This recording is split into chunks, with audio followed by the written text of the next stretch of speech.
দ্বিতীয়বাৰৰ বাবে কৰিমগঞ্জত সম্পূৰ্ণ নাৰী সংস্থাৰ উদ্যোগত চলি আছে পৌষ পাৰ্বণ মেলা।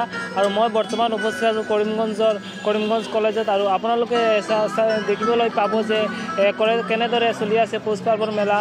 ঘৰৰ পৰা নাৰীসকলে বনাই আনিছে পিঠা পুলি, কাৰণ আৰু কেইটামান দিনৰ পিছত কিন্তু সংক্ৰান্তি আহি আছে আৰু তাৰ কাৰণে কিন্তু সাজু হৈ আছে ৰাইজ। আৰু ৰাইজৰ মাজত এটা উহল মাহল পৰিৱেশ দেখিব পোৱা গৈছে কৰিমগঞ্জত, কাৰণ ক'ভিডৰ বাবে কিন্তু ইমান দিন ঘৰৰ ভিতৰত আছিলে সকলো, আৰু মেলাত আহি সকলোৱে উপভোগ কৰি আছে মেলাৰ আনন্দ।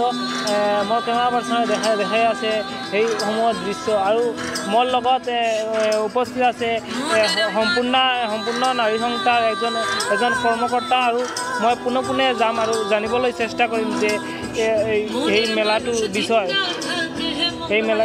বিষয়ে কি ক'ব, এই মেলার বিষয়ে কি বলবো।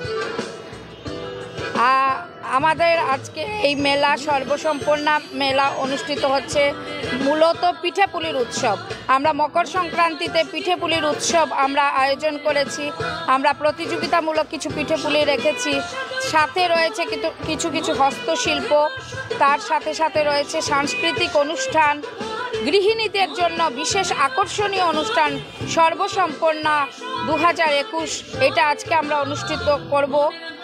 আর রয়েছে নানান ধরনের নাচ গান একটা জমজমাট একটা সাংস্কৃতিক অনুষ্ঠান।